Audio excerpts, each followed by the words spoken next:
We shall move to the Sparks, call to order the Sparks Planning Commission meeting for Thursday, January 15th, 2015 at 6:02. Roll call, please. Commissioner Sanders? Here. Commissioner Fields? Here. Commissioner Lee? Here. Commissioner Noakes? Here. Commissioner Bowles? Here. Commissioner Spurr? Here. Commissioner Camerota? Here. Assistant City Attorney Doug Thornley? Here. City Planner Armando Monroe? Here. Thank you. Open for public comment. Seeing no public, we'll move right along. Approval of the agenda. So moved. Second. All in favor? Aye. Opposed? Motion carries. Approval of the minutes. Move to approve as submitted. Second, anywhere? Second. All in favor? Aye. Opposed? Motion carries. Announcements and committee reports? We have no manager.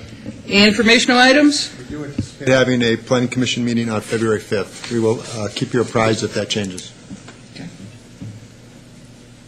All right, thank you very much. There are public hearing. There are no public hearing items. General business. First item under general business is the election of the Sparks Planning Commission officers for 2015. Entertain a motion for chair at this time. Madam Chair, Yes. I'd like to nominate James Finlands as chairman. Second. All right. Anyone else? Okay, it's been moved and seconded. Is there all in favor? Aye. Opposed? Motion carries. I guess I was supposed to ask you, do you accept? Okay, all right. We don't. Okay, so now we entertain a motion for vice chair of the Planning Commission. Madam Chairman, I'd like to nominate Commissioner Camerota. Okay, is there a second to that? I'll second that. Okay. It's been moved and seconded to nominate for vice chair Commissioner Camerota. Do you accept? I do, Madam Chair. Okay, so all in favor? Aye. Opposed? Motion carries. Okay, the next item is a review of the Sparks Planning Commission Rules of Procedure. Are there any questions regarding these rules as they're being presented? Otherwise, I'll entertain a motion to approve the rules as presented. Move to approve. Second. All in favor? Aye. Opposed? Motion carries. Next item is PCN 15001, Sparks Redevelopment Agency. Tim Thompson presenting. Thank you, Madam Chair. Good evening, Planning Commissioners. Tim Thompson, Senior Planner for the record. Before you tonight is a unique request. This request is to review a possible second amendment to the Victorian Square redevelopment plan, the Town Center 2000 amended redevelopment plan specifically, related to the redevelopment of Victorian Square area. Overhead of the computer, please. On the overhead, you'll see the map of the Victorian Square area. Originally, the development of the Victorian Square area was to include entertainment-type uses. It was concluded that those uses aren't that you cannot do, that those uses just aren't viable in this particular area outside of certain circumstances. And so the city embarked on an amendment to look at how we could redevelop the Victorian Square area. In 2005, there was a study conducted by RTKL and Associates that looked at the redevelopment of Victorian Avenue, looked at a lot of data, and essentially it changed the focus of how the city would ultimately look at developing Victorian Square. Instead of looking for an entertainment-type use or even a large retailer, the report showed that the most appropriate way to develop Victorian Square would be a phased approach, and it would really be a mixed-use type of concept where You would have the residential use, you would have some office and some retail restaurant type use.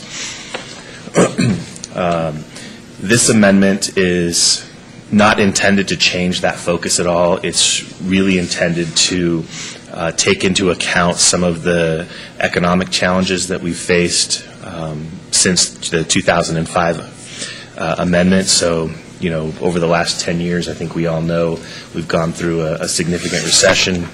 And so this amendment is to help us better address those particular circumstances.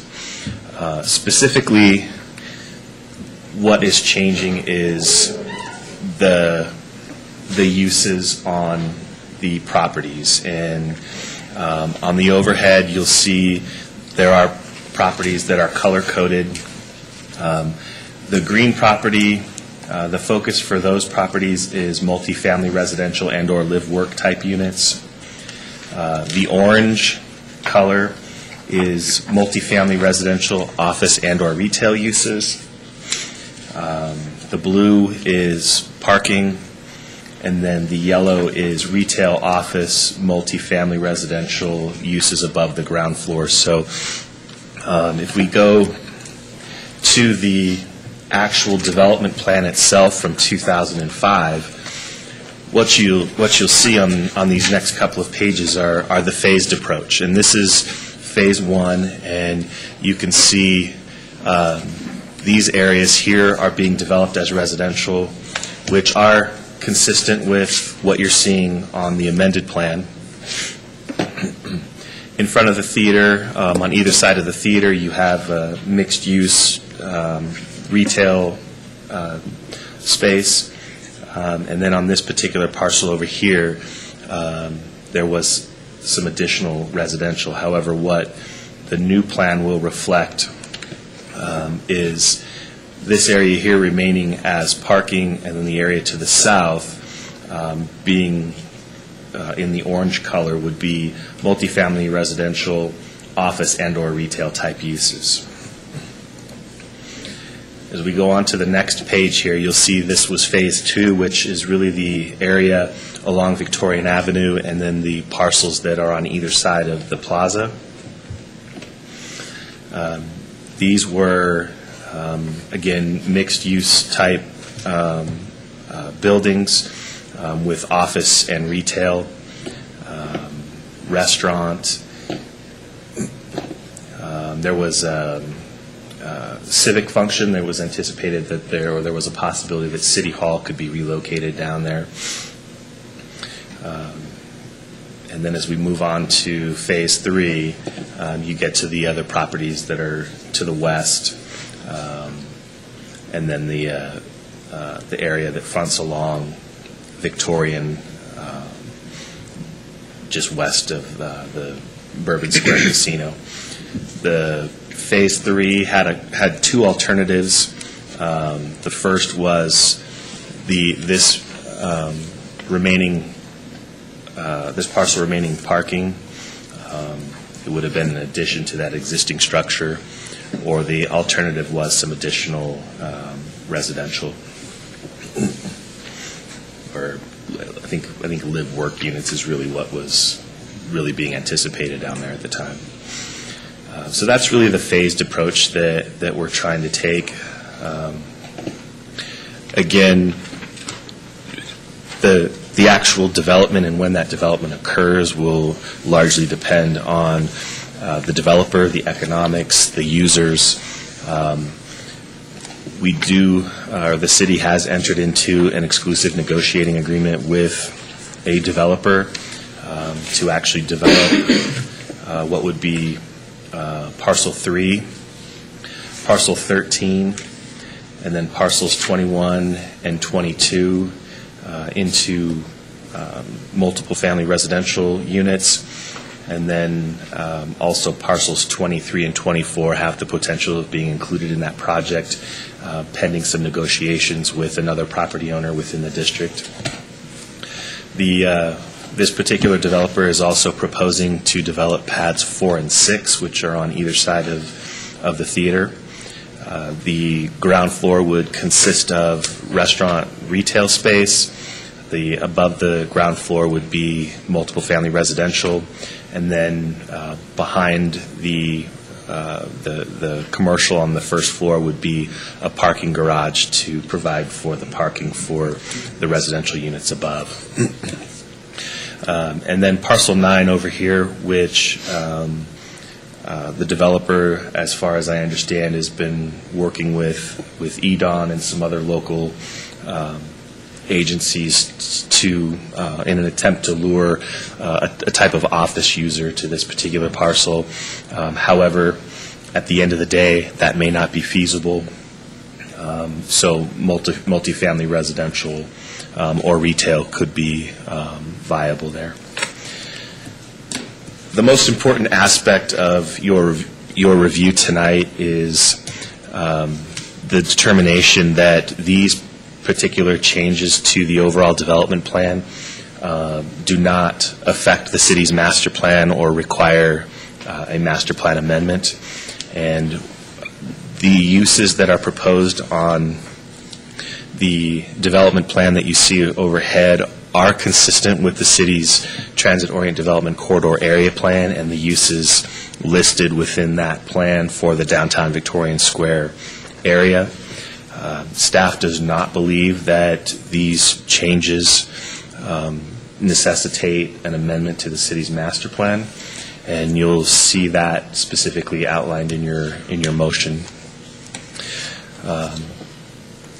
Again, this amendment is simply to update the development plan and take another look at the implementation. I think it was anticipated originally that the city would actually seek a developer, and I think presently what we're looking for is to see what comes in with Tesla announcing the construction of the battery factor out in Story County. We are seeing some folks that are interested in Sparks, particularly multifamily type development.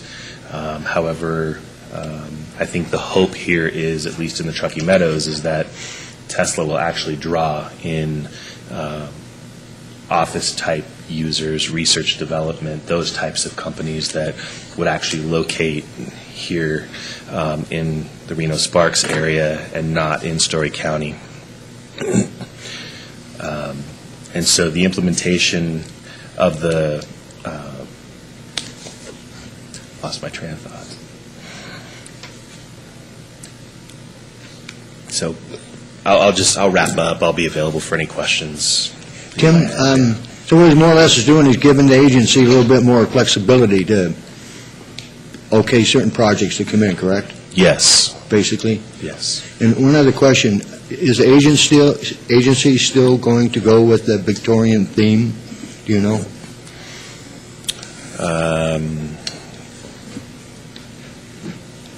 Madam Chair, if I may. Yes. We're not emphasizing a Victorian theme per se.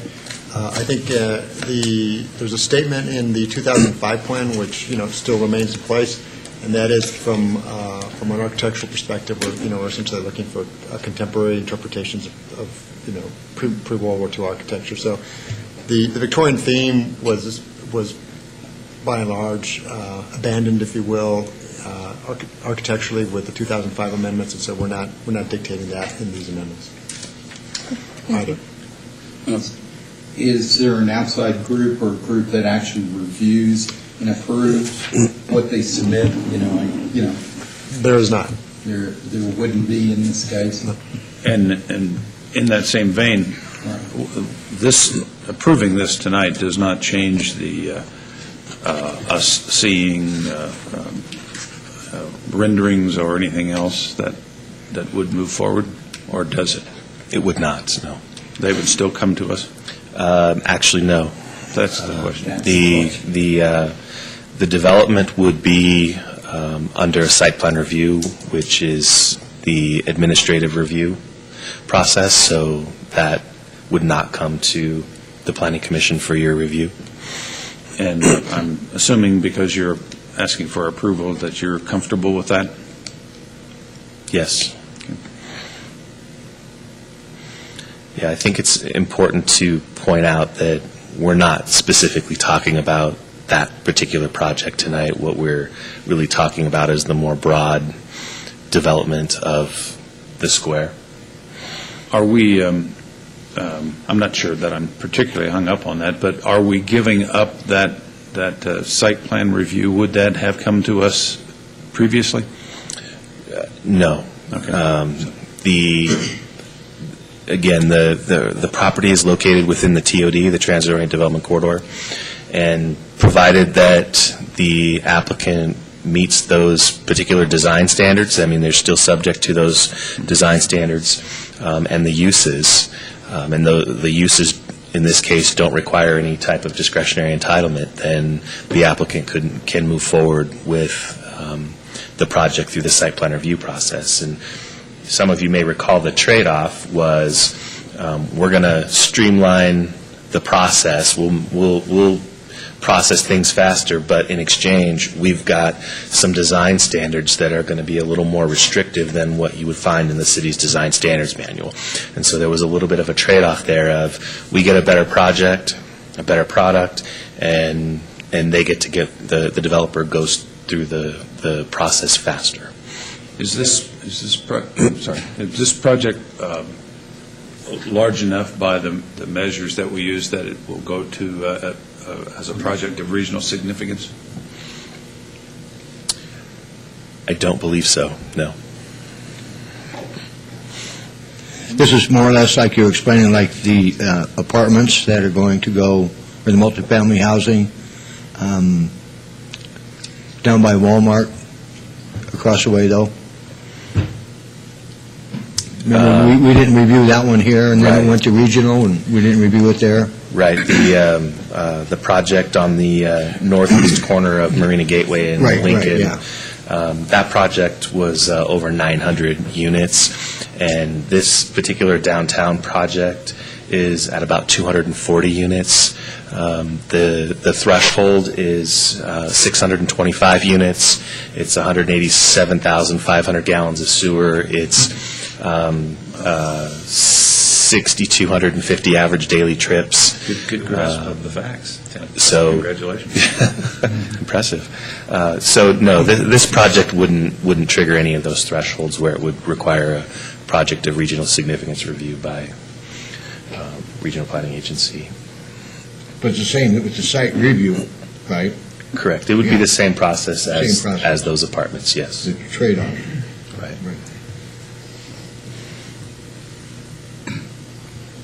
Any questions, comments? Yeah, some more questions.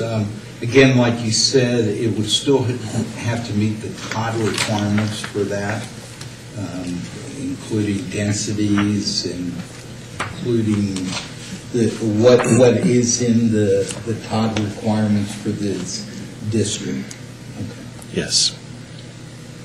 So you're not changing any of those? You're going to stay within those Right. with this amendment? Right. Tim, just a brief, the design standards in that TOD area, are they Victorian or are they more broad-based?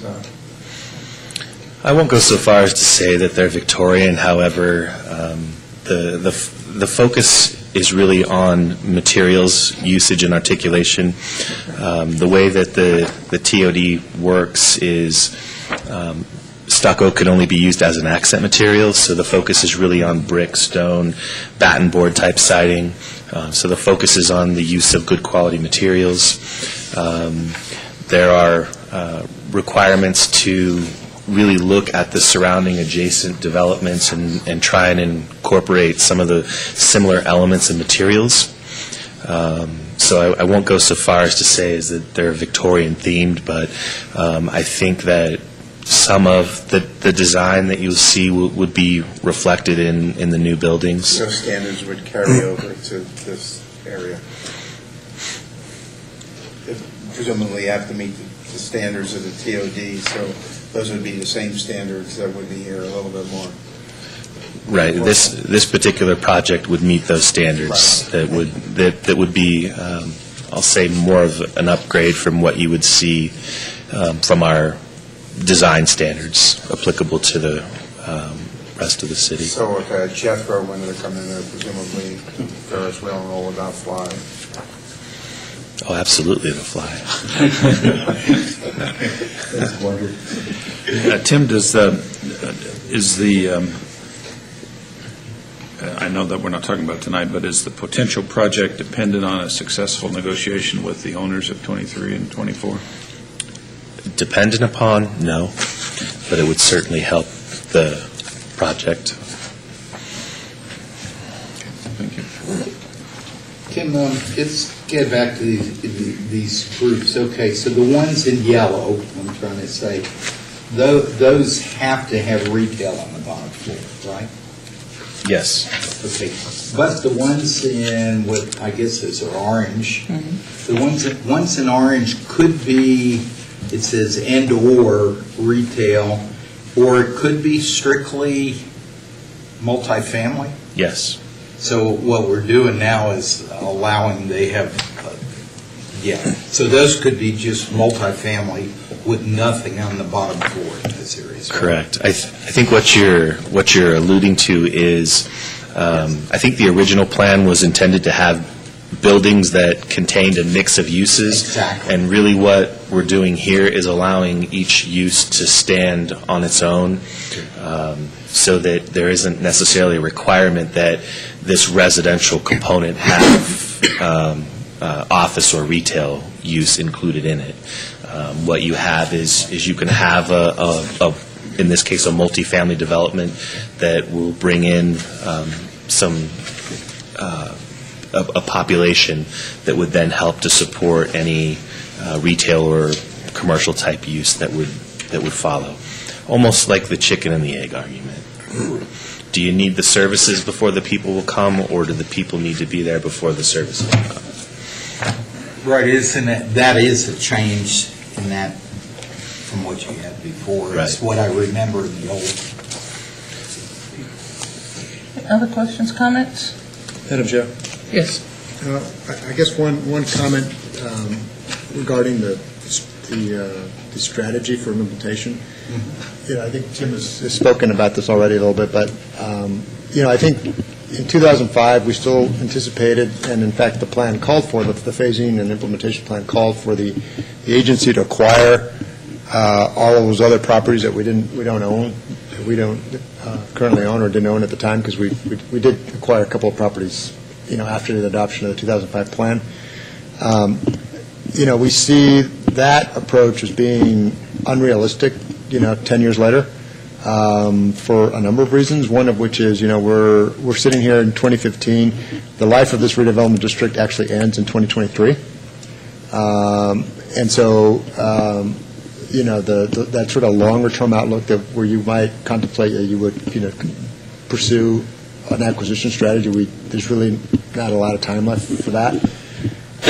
Secondly, the agency is pretty constrained financially, as a result of the devaluations of property, especially casino properties within redevelopment area 1. The agency's revenues are barely sufficient currently to make its debt service payments. And so, the idea, for example, issuing bonds or anything along those lines where we would have the funding to do property acquisition just, again, isn't realistic. And then, in the period after 2005, there was a Supreme Court decision, Kelo, where, in effect, the right to use eminent domain to acquire property was upheld. When the intent was to then turn it over to another, acquired from one private property and turn it over to another private party. But there was such a backlash, around the country to that decision, and Nevada was one of the states that passed legislation to restrict the use of eminent domain. And so, for all practical purposes, we no longer have the ability to use eminent domain to acquire private property and with the intent of turning it over to another private party. So, that means that, for example, in the group of properties on the east side, say 30 to 34, whereas at one point it might have been possible to contemplate that if, you might set out to acquire those properties, and if you failed to get one of them, if there was a holdout, you might, consider using eminent domain to acquire that holdout. That's no longer the case. And so for all these reasons, that site assembly, acquisition strategy really isn't realistic or viable anymore. And so really what we're looking to do is to take an approach where, we would seed the project, if you will, by using the property that we own and making it available to developers, for example, the developer that we have an exclusive negotiating agreement with currently. But with regard to the property that we don't own, we would look to that to develop basically in response to market conditions and more organically, if you will. And so the approach that's spelled out here is, there's some resources available, and there's some things that the city and the agency could utilize to facilitate development. And so our approach would be, we will work with those property owners as they are ready to pursue development of their properties. But you'll note that by and large, none of the parcels that have an existing structure on them, are colored anymore, because we're really saying, those are unlikely to redevelop probably in the short term either. So it's just a change of approach. We're really reflecting where we are 10 years down the line, and with only 8 years left in the life of the redevelopment area. Reality. Yeah. It's a much more pragmatic approach reflecting today's circumstances. Any other questions, comments? Are we ready for a motion? Go ahead. Madam Chair, Yes. I move to endorse the Second Amendment Victorian Square redevelopment plan. The Sparks Town Center 2000 amended redevelopment plan. And based on the analysis of the staff report, the Planning Commission does not believe that the Second Amendment necessitates amending the city's master plan. Is there a second? Second. Okay, all in favor? Aye. Opposed? Motion carries. Thank you, Tim. Public comment, seeing no public, we're done with that one. Comments from the commissioners? Hearing none, seeing no hands waving, call for a motion to adjourn. Second? Second. All in favor? Aye. Opposed? Motion carries. Business done.